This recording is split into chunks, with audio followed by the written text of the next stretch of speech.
السلام علیکم ورحمۃ اللہ وبرکاتہ. بسم اللہ الرحمن الرحیم. الحمد للہ رب العالمین والصلاة والسلام علی رسولہ الامین محمد وعلی آلہ واصحابہ اجمعین. اما بعد. اللہم علمنا ما ينفعنا وزدنا علما یا رب العالمین. اعوذ باللہ من الشیطان الرجیم. بسم اللہ الرحمن الرحیم. رب اشرح لی صدری ویسر لی امری واحلل عقدۃ من لسانی یفقہوا قولی رب زدنی علما. آمین یا رب العالمین. جی آخری مرتبہ کیا بات چل رہی تھی؟ ذہن میں ہے؟ آزمائش کی بات چل رہی تھی. اللہ تعالیٰ آزمائش کیوں لے رہا, اور ایک بڑا دن جو کہہ رہا تھا مطلب آخرت آپ لوگ نہیں آئے تھے. جی ابراہیم علیہ السلام کے تعلق سے کئی باتیں ہمارے سامنے آئی تھیں, اور اس میں سے جو ہم نے ایک سبق حاصل کیا تھا, جس نکالا تھا وہ یہ کہ آزمائش جو ہے وہ سب کے ساتھ میں آئیں گی, ہمیں استقامت دکھانی ہے. دوسری بات یہ بھی سامنے آئی تھی کہ ہمیں ہر خیر میں خود کے ساتھ ساتھ اپنی اولاد کو بھی شامل کرتے ہیں. بالکل, بہت اچھے. احسن. حشر کے دن کوئی کسی کا مطلب نہیں ہوئے گا, کوئی کسی کو پہچانے نہیں. کیا یہ اس دن کی بات ہے کہ یہ اس سے پہلے والی بات ہے؟ ٹھیک ہے ٹھیک ہے, بولیے بولیے. اور مطلب اگر اس دن کچھ بھی آفر کر دے, چاہے جب بھی گھر کے سو آفر کر دے تو وہ ایکسیپٹ نہیں کر جائے گا. چلیں ٹھیک ہے, خیر. تو لگ بھگ ہم لوگوں نے آیت نمبر 123 اور 124 جو ہے کور کر لی تھی. سمری یہ تھی کہ اس دن کوئی کسی کام نہیں آنے والا ہے, ہر ایک کو اس کے اعمال کا بدلہ ملنے والا ہے. اور اگر کوئی انسان عذاب میں پھنس گیا ہے اور چاہتا ہے کہ اس عذاب سے بچنے کے لیے کوئی چیز مجھے بچا لے, یا وہ کوئی چیز بدلے میں فدیے میں پیش کر دے اور عذاب سے بچ جائے, تو وہ بھی ممکن نہیں ہے. اس کے بعد بات یہ آئی تھی کہ رب تعالیٰ نے ایک خاص ذکر یہاں سے شروع کیا ہے, حضرت ابراہیم علیہ السلام کے بارے میں اور ساتھ ہی خانہ کعبہ کے بارے میں. تو ذکر اس موقع سے چل رہا تھا. تو بات یہاں تک پہنچی تھی کہ رب تعالیٰ نے حضرت ابراہیم علیہ السلام کی جو پوری زندگی ہے اس کو آزمائشوں میں لگا دیا تھا, اور ان کی پوری زندگی آزمائشوں کا شکار ہو گئی تھی. اور حالت ان کی یہ تھی کہ ایک آزمائش مکمل نہیں ہوتی کہ دوسری آزمائش کا آغاز ہو جاتا ہے, پھر تیسری, پھر چوتھی, پھر پانچویں. تو یہ آزمائشیں پے در پہ ان کے سامنے آتی تھیں, مگر یہ ان کی استقامت اور ثابت قدمی تھی کہ جب بھی ان کے سامنے آزمائش آئی وہ ثابت قدم رہے اور جمے رہے.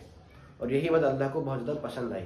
اسی لیے رب نے ان کو وہ خاص مقام دیا جو سبھی کے یہاں معروف ہے, چاہے یہود ہوں, عیسائی وغیرہ ہوں, یا پھر مشرکین مکہ تھے اس زمانے کے, یا مسلمان ہوں, سبھی ان کا بہت احترام کرتے ہیں. کن کا؟ حضرت ابراہیم علیہ السلام کا. اب انہی کا ذکر آگے بھی چل رہا ہے, اور کعبۃ اللہ کے بارے میں چند بات یہاں پر موجود ہے. تو آج ہمارے سامنے آیت نمبر 125 ہے, اس کا آغاز کرتے ہیں. رب تعالیٰ کا ارشاد ہے, وَإِذْ جَعَلْنَا الْبَيْتَ مَثَابَةً لِلنَّاسِ وَأَمْنًا.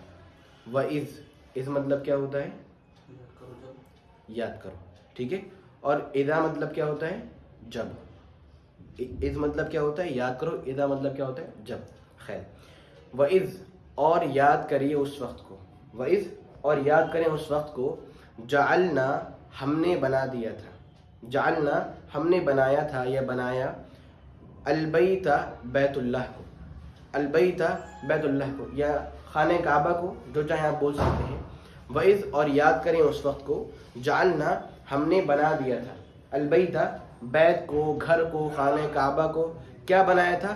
مثابتاً لوٹنے کی جگہ, مثابتاً لوٹنے کی جگہ, للناسی لوگوں کے لیے, للناسی لوگوں کے لیے, وامنا اور امن کی جگہ بنایا تھا, وامنا اور امن کی جگہ بنایا تھا. آگے ہے وعاہدنا اور ہم نے وعدہ لیا تھا, وعاہدنا اور ہم نے وعدہ لیا تھا. کس سے؟ الی ابراہیم, ابراہیم سے, و اسماعیل اور اسماعیل علیہ السلام سے. ہم نے ابراہیم اسماعیل علیہ السلام دونوں سے وعدہ لیا تھا. کیا وعدہ لیا تھا؟